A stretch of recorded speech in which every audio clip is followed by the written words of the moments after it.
Hey everyone, Shawn Clement here, Wisdom in Golf. And man, if you don't have the right side bend or tilt in your swing, you have no access to the target or to solid ball striking. Two very important elements in here.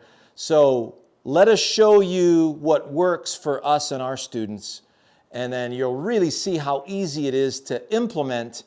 Many of you are going to think it's weird at first, but with a couple of easy drills, you'll realize, oh, it's really not that weird at all. It's actually quite natural, and that's now, once you get 2 and 2 together, you get performance. Stay with us.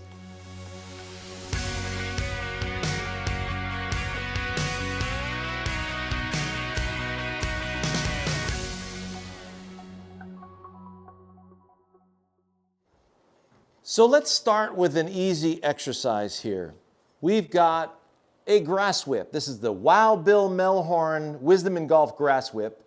Can't go wrong. Go to wisdomingolf.com. You'll see it on our website and get yourself one of these. It is brilliant, especially during dandelion season.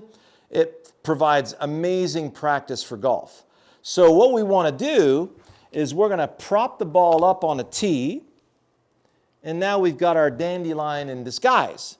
All you want to do is take the sole of this thing and follow the ground and let it send the tee in the direction of something, a flower pot, something in your backyard. And there you have it. Off it goes. So notice in my finish here, as I stayed with my tilt and my side bend, notice I still have a little bit of side bend going into the finish, and I'm finishing very, very balanced. Notice the ball just dropped to the ground. Now, your golf club is simply a grass whip in disguise. The sole of your club is a grass cutting tool first and foremost. So what I'm going to do is I'm going to sit up to the ball now. There's my intermediate point, so I'm going to cut through the dandelion stem in that direction. So just so you understand that your anatomy is already designed to place you in the proper position. If I only had one arm and I'm cutting grass with one arm, well, the center of my machine is my shoulder, and notice how the club is cutting grass right under my shoulder. Whether it's forward or back, I know the low point's right there. So now I take my grip. And you'll notice now if I try to take some grass and send it in that direction, send the grass, whip the grass.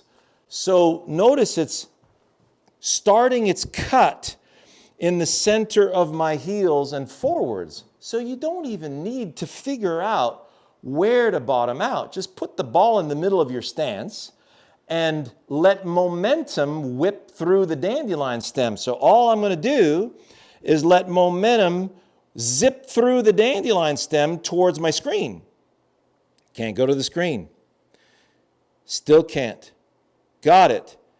Nope. Now I got this spreading manure right into the ball. Yep, no problem. So send it out there. Look at this golf shot right here. Come on. Is that pretty or what? Look, hunting the hole. So when I stay with my dandelion stem through to my intermediate point, my head stays back. When my head stays back, I maintain my tilt. So many of you, I'll see, you get set up and in the backswing, boop, you change directions. See the peak of my cap? I'm going to give you one of the most wicked tips on how to maintain your spine tilt, and you won't believe how easy it is. So get yourself a nice cap and lower it nice on your brow there like you're piercing a look. Or if you have some sunglasses or regular glasses or a visor. And now we're going to set up to go through the dandelion stem. Now, notice the cap. I don't want it out in front here. I don't have any access to my backswing. I don't want it tipping forward. Now I'm digging into the ground. This is you going after a golf ball. I am blocked off my target right now. So, Yes, I can go to the target. Backswing.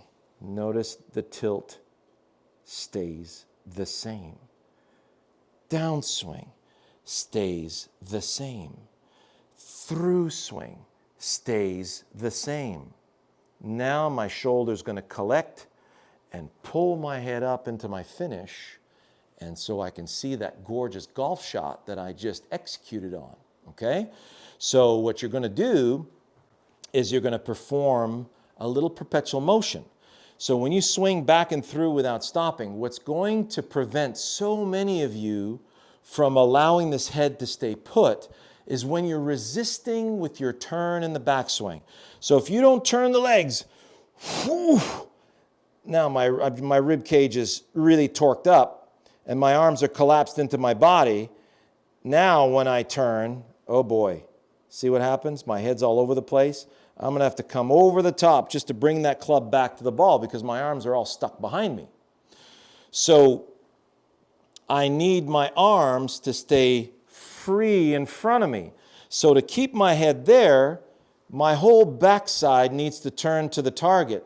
Your backside includes your buttocks, your rump, your tush. So notice how my feet are toed open?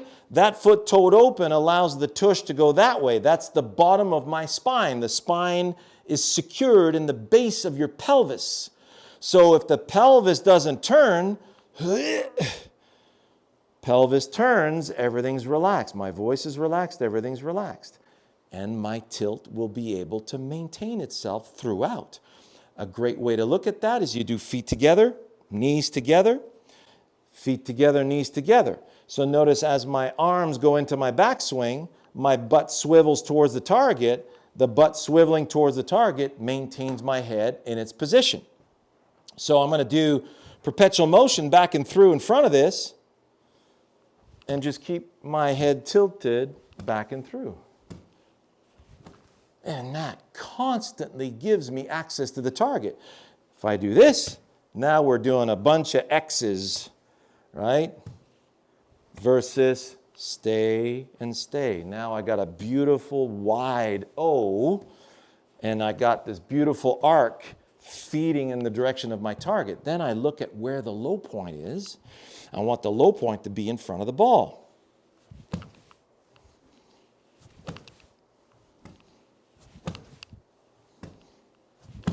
So that tells me that my low point is exactly where it needs to be.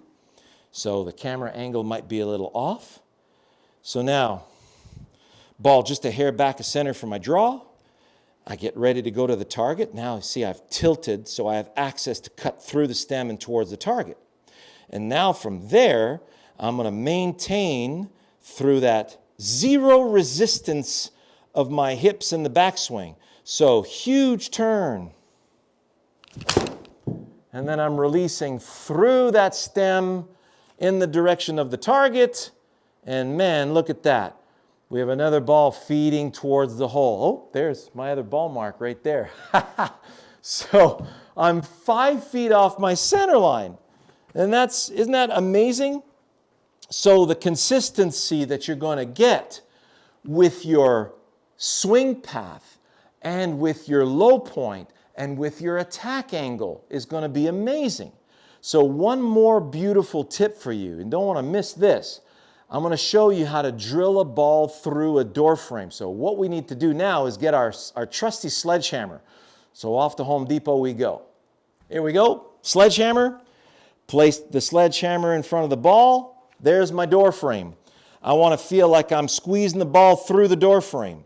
If my head's forward, stab. I'm going under the door frame. My head's too far back, spread manure into the door frame. There we go. Yes, I'm through the door frame. Yes, I'm through the door frame. Look where my head is. Look where my hands are. Now the club comes down.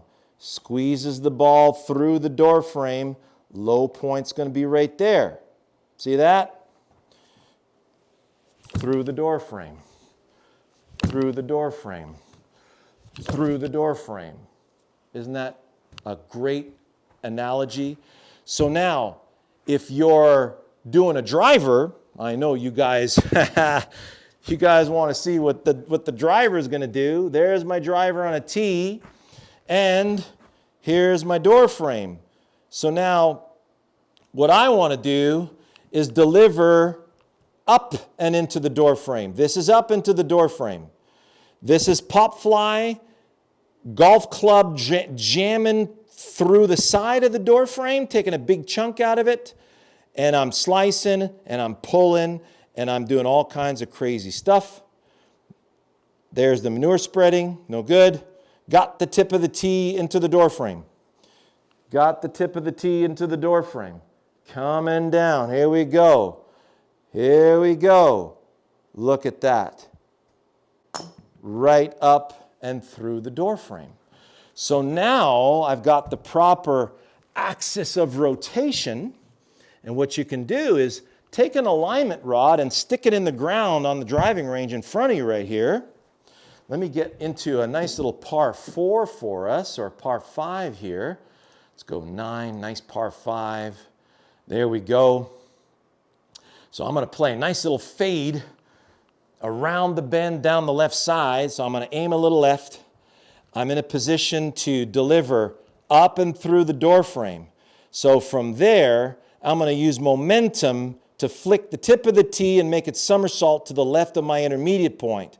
Look at my side bend. It's perfect for it. Still perfect. Still perfect. Oh, that thing just released dead straight on me. It's going to be left rough. And there we go. 300 yards. I can still get through the par 5. Notice I'm 8 degrees, 9 degrees up. Only 3 degrees left, just like I wanted to. But I had 166 side spin to the left. Look at my backspin, 1,800 RPM. So at 110 miles an hour, I'm carrying the ball 297. That's because of side bend and tilt being maintained. So for those of you who are, really frustrated with your driver and you're making it spin a lot and you don't have that upward angle of attack, 9 degrees up, you look at the long drivers and they're 10, 11, 12 degrees up with launch angles now at 19, 20, 21 degrees of launch. That's what takes the spin off. And that's what maximizes your carry. So now from here, if I get to the top and then I decide, there's no target, I'm going to go for the ball. Whoop, look at my head now. My tilt just went forward.